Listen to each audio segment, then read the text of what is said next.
One day, a gamer pulls an all-nighter through a video game like it's his full-time job. Naturally, he dozes off mid-session, but when he wakes up, he's eyeing the game world. Sounds cool, right? Except there's one tiny catch. He's a skeleton. Yup, no skin, just pure bone. But hey, it's not all bad. He's got all the epic weapons and armor of his in-game character, which is great for looking cool. Now, he's just got to figure out how to survive in this wild, magical world without everyone freaking out over his bony mug. He's dreaming of a peaceful, low-key life, but fate clearly has other plans, together with badass elven warrior, because no fantasy story is complete without one. She drags our skeletal hero into a whirlwind of battles, daring rescues, and, let's face it, way too much cardio. Ahem. It's a crazy journey full of laughs, danger, and the occasional existential crisis. Will he find his place in this fantastical new world? Who knows? So, our guy Ark wakes up under a random tree. He looks down and realizes he's rocking a full suit of shiny armor. But here's the kicker. He's somehow inside his game character arc, as if waking up as a fictional hero isn't weird enough. He also remembers that his avatar was a skeleton. After calming down, Ark decides to test out his new reality. He swings his sword, Wyvern Slash, and it's so powerful it could split a mountain. Next, he tries a little magic. Now, keep in mind, his character wasn't supposed to be able to use spells, but apparently, Ark's new reality didn't get that memo. His simple fire spell sets an entire tree ablaze. With all this power, he's convinced he's super strong. But power doesn't fill an empty stomach, and Ark realizes he's broke and starving. He tries teleporting with a spell called Gate, but instead of landing in a bustling town, he teleports off a cliff. After some freefall panic, he quickly casts another spell, Dimension Move, and safely plops down by a stream. While drinking from the stream, Ark removes his helmet and gets a nasty surprise. He's got no skin, no hair, just a skeleton head. If anyone saw his face, they'd probably scream and throw pitchforks at him. Deciding to keep his helmet on 24/7, Ark teleports to a nearby town called Luvierte. While exploring, he stumbles upon an elf lady mid-argument with some investigator. He's totally mesmerized by her because, duh, elves are cool, but she vanishes before he can figure out her deal. Shrugging it off, he heads to the mercenary guild to snag a license. The receptionist, seeing his decked-out armor, assumes Ark is some rich guy slumming it for fun. But Ark plays along and agrees to a trial. The job: bring proof of killing a beast, monster, or bandit. Ark sets off and starts by slaying some boars and orcs, but just as he's patting himself on the back, he stumbles upon a far more serious scene. A group of bandits attacking a carriage. The guards are dead, and two women, a noble named Lauren Loraya Duluvierte and her maid Rita Farron, are surrounded. The bandits aren't just robbing them, they're being absolute scumbags. Ark hesitates for a split second because this isn't a game, this is real life. But then his moral compass kicks in, and he decides to do what every overpowered hero does best: save the day. Ark charges in like an armored freight train and cuts through the bandits like butter. He even throws in his flashy Wyvern Slash move to finish the job. When the dust settles, the bandits are toast, and the ladies are safe. Rita is understandably cautious but grateful, while Lauren looks like she's trying to figure out how to read Ark's mind. Ark introduces himself and makes up a backstory about being a cursed knight on a quest to undo his condition. While the ladies step into the woods for a moment, Ark busies himself by cremating the bandits' bodies with a fire spell. He notes, a little too casually, that he feels zero guilt about killing them. Oh, and he loots their stuff because even cursed knights need a little pocket change. On the way back to town, Ark rides alongside their carriage. Rita is super thankful, while Lauren gives him a stare so intense it feels like a laser beam. Back at the guild, he turns in his kills and learns about runestones, basically magical loot from monsters. The receptionist even gives him a crash course on using them. With his shiny new license in hand, Ark heads straight for an inn, where he indulges in food and drink like he's won the lottery. He meets Siona, a single mom working herself to the bone to provide for her two kids, Marka and Helena. Every morning at sunrise, she heads to the fields to collect herbs. But Marka, the little go-getter she is, decides it's time to lighten her mom's load. So she writes up a job request for some extra muscle to protect her while gathering herbs. Ark, who takes the gig, heads to Rata village. He gets pointed to Siona's house and knocks on the door. Marka answers, expecting maybe a normal night, but instead, she finds this guy, a literal mountain of armor. Ark awkwardly explains he's there for the job. Flashback to the guild receptionist warning Ark to be gentle with the client. Back in the present, Marka offers Ark some tea and asks if they can get started right away. Turns out Marka is on a time crunch because she doesn't want her mom to find out about this little adventure. On their way to the fields, Ark learns that Marka's dad passed away last year, leaving Siona to raise the kids solo and take over his herb gathering duties. Marka's mission is simple: help her mom smile again. Ark, now fully invested in this heartfelt side quest, is determined to make it happen. At the herb fields, Marka drops some plant facts like a mini botany professor, and Ark is genuinely impressed. Next stop, the Kabumi tree, a prime herb spot. But on their way, some bushes start rustling. Ark investigates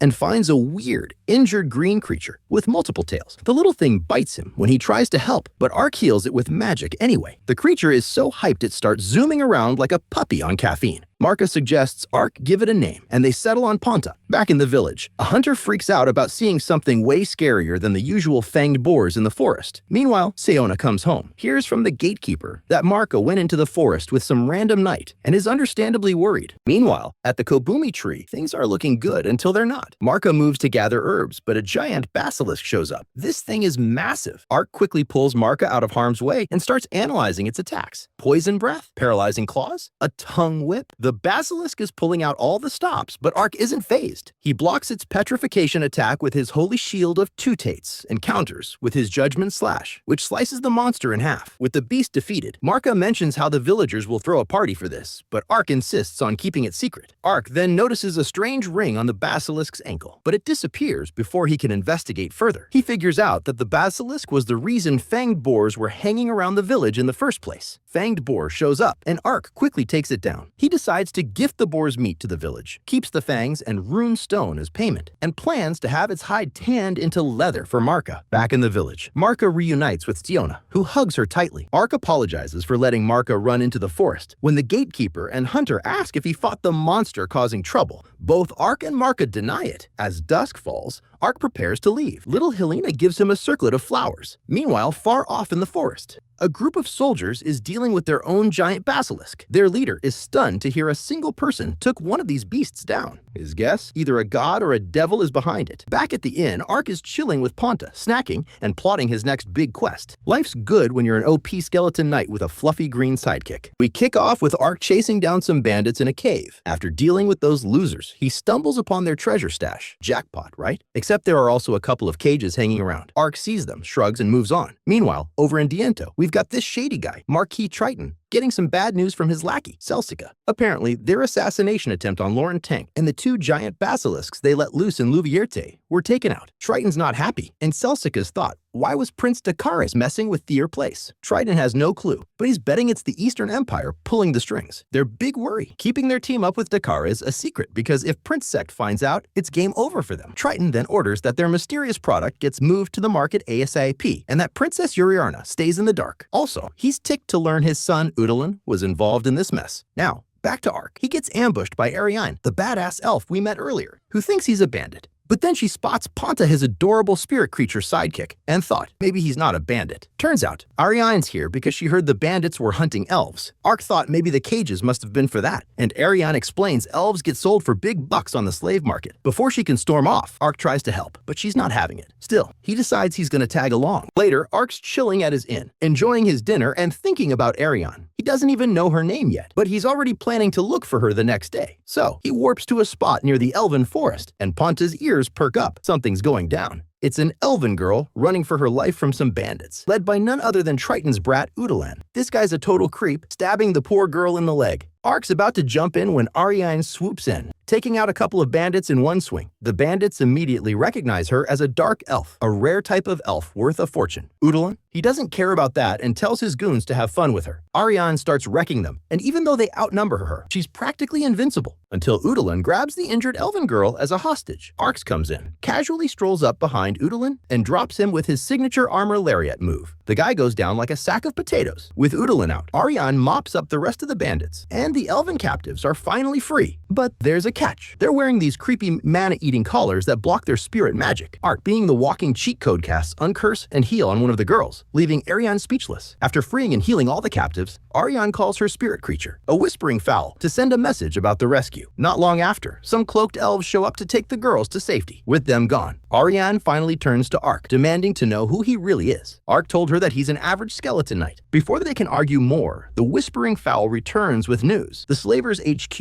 is in Diento, and they're planning a takedown. Ariane, impressed by Ark's skills, decides to hire him. Ark starts by flexing his teleportation magic, casting Gate to transport the gang to a scenic riverside spot near Diento. Why not directly into the city? Because causing a medieval traffic jam wasn't on his to-do list. Ariane's jaw nearly hits the floor when she spots Diento in the distance. Guess she wasn't expecting Ark's magic to come with built-in GPS. When they finally roll into town, they meet up with Danka, a serious-looking elf who clearly hasn't cracked a smile. Ark's initial introduction goes about as smoothly as you'd expect when Danka's more focused on inhaling skewers and beer than making small talk. After a few bites, Danka grills Ark about who he really is. Ariane fills him in on Ark's backstory, magic skills, teleportation powers. The whole works, and Danka's surprisingly impressed, especially when Ponta makes an adorable appearance. With Ark passing the initial vibe check, Danka drops the details about their mission, a theater district hid out with lax security after dark. Before the action kicks off, Ark and Ponta take a breather. While they're out, Ariane and Danka have a heart-to-heart. Ariane admits she feels like she's playing catch-up with her sister, who would have rescued the elves already. No sweat. Danka reassures her she's doing great but raises a brow about trusting Ark. Ariane doubles down. Our boy's got her faith. Meanwhile,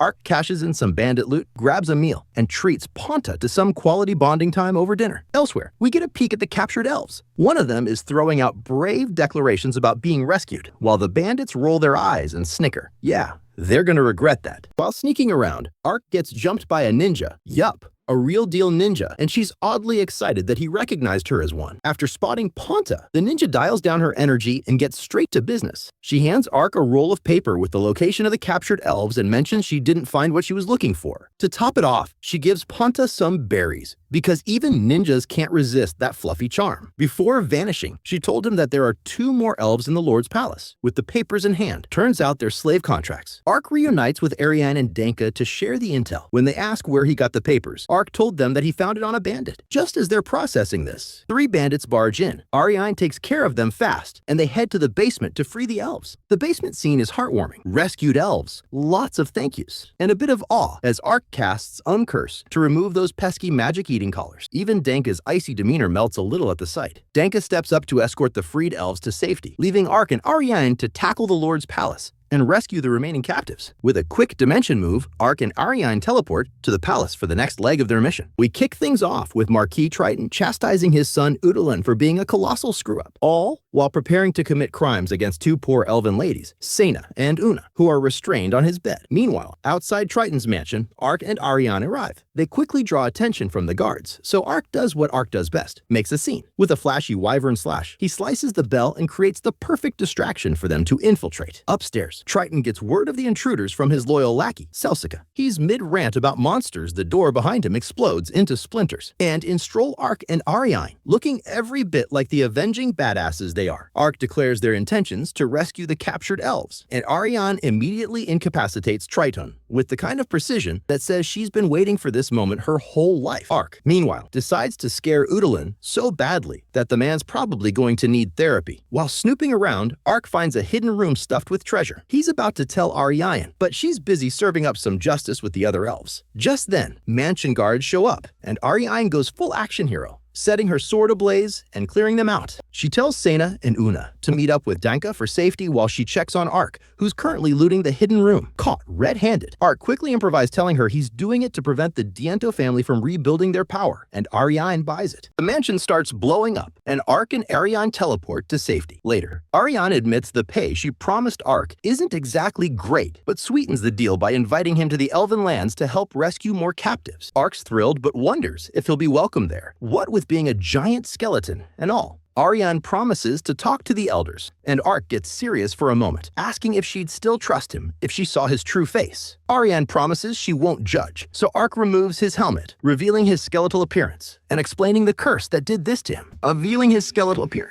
So Ark removes his helmet. Plus, the elders might even help break his curse. They shake on their new partnership, officially teaming up. Meanwhile, in Olav, the capital of the Rodin Kingdom, King Carlon holds a meeting with his kids, Princess Sect and Dakaris, and Princess Yuriarna, to discuss the whole Triton slave trading mess. Sect accuses Dakaris of defending Triton, which Dakaris vehemently denies. Things get heated until Carlon intervenes, calling for a full investigation before jumping to conclusions. He then asks Yuriarna for her take, and she points out the looming political fallout, broken treaty, elven backlash, and potential blame from other nations. To manage the situation, Carlon tasks Yuriarna with heading to Limbolt to negotiate with the elves, effectively concluding the meeting. Alone, the king reflects on just how messy this situation has become. Back to Ark and the gang, they're trekking through a dense forest when Ark, in true Ark fashion, decides to teleport ahead with Dimension Move. This, naturally, results in him tumbling down a cliff into a stream. Ariane and Danka catch up, and they decide to set up camp for the night. A whisper bird arrives with a message for for Ariane from Denka, confirming the rescued elves are safe. Ark, ever curious, asks how far they are from Lalatoya, and Ariane estimates 2 more nights of travel. When Ariane mentions being hungry, Ark goes and catches a boar for dinner. Upon returning, he finds Ariane cuddling Ponta like the adorable duo they are. Ark, understandably jealous, starts plotting his own cuddle time with Ponta, leaving Ariane utterly flustered. Meanwhile, back in Olav, Princess Uriarna is enjoying some tea with her maid Ferna. She mentions her suspicions that Dakares might be involved in the elf trade scandal, though she's more focused on the upcoming negotiations in Limbold. Ferna optimistically notes that Uriarna might get to see her sister Siriarna during the trip, which Uriarna seems to look forward to. When our duo arrives at Lalatoya, Ariane requests permission to enter and chat with the village elder. The gates creak open, and she tells Ark to wait outside while she handles business. So, there he stands, probably making small talk with Ponta, until dusk finally rolls around. At long last, he's let in and follows Ariane through the gorgeous elven village. They eventually make it to the elder's home, where they're greeted by none other than Ariane's parents. Yup, the elder himself, Dylan, and his wife, Glennis. Dylan thanks Ark for all his heroic elf rescuing efforts, but takes a moment to scold Ariane for her fiery approach to problem-solving burning down Trite Mansion. Ark, always ready to jump in, fills Dylan in on the whole messy situation. Once Dylan gets the full picture, he agrees to inform the other elders in Maple about the uncovered trafficking contracts. Just when things are getting serious, Glennis sweeps in with dinner. But Ark's anxiety kicks in. How's he supposed to eat with that whole skeleton night thing going on? Turns out Glennis and Dylan already know about his condition, and they're super chill about it. The next morning, Ark wakes up to find Ariane and Dylan have already headed off to an elder meeting. Glennis, ever the gracious hostess, offers to give Ark a tour of the village. As they stroll around, Ark soaks in the sights and gets a little history lesson from Glennis. Suddenly, 2 adorable elven girls run up to him, thanking him for rescuing them from slavers. It's a sweet moment, but Ark, flustered, apologizes to Glennis for the interruption. She's all smiles and tells him it's fine right before casually challenging him to a sparring match. Meanwhile, Ariane and Dylan are stuck in the Elf Council meeting. The elders debate how to handle the humans breaking a 400-year treaty by enslaving elves. Things get heated until Elder Brian Maple suggests they hold off and see how the Rodin Kingdom reacts to the whole burned manor situation.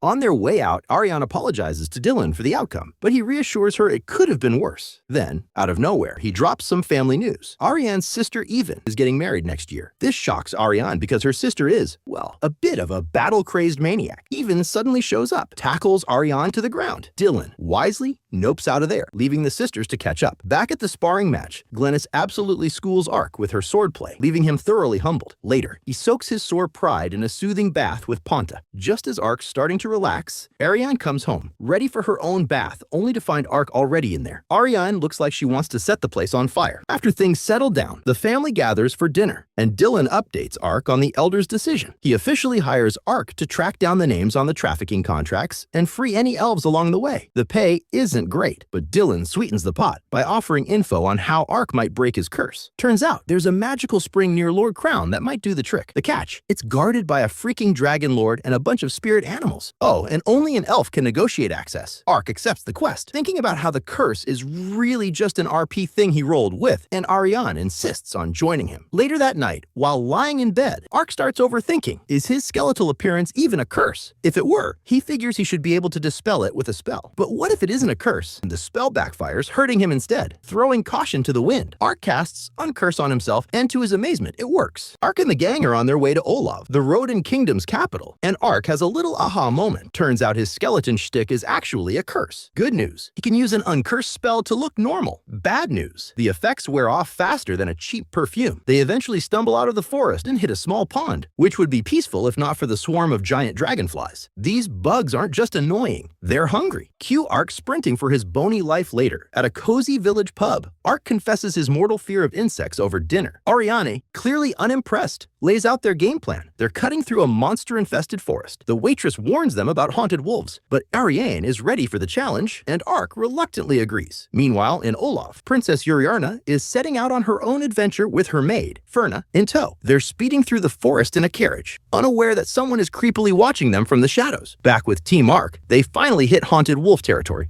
Ariane gets a bit sidetracked, talking about how the wolf's tail fur makes amazing bridal veils. Turns out her sister's getting married soon, and Ark figures she's eyeing some of that tail fur as a wedding gift before he can comment. The haunted wolves make make their entrance by attacking them with a mix of illusions and claws. Ark and Ariane hold their own, but the pack leader's acting super weird. Ark notices it's sporting a ring just like the one he found on that giant basilisk they fought earlier. He realized that the ring is actually controlling the wolf. Ark manages to slice the ring off, freeing the pack leader. It howls to its buddies, and the wolves retreat into the forest. Ariane catches up and listens as Ark spills the tea about the cursed rings and their suspiciously recurring appearances. She nods, intrigued, but then promptly gets to work harvesting some tail fur from a fallen wolf. That's the end of the recap. Let us know if you want part 2 by leaving a comment in the comment section down below. Also, don't forget to like this video and subscribe to our channel to avoid being virgin forever. See you guys in the next video.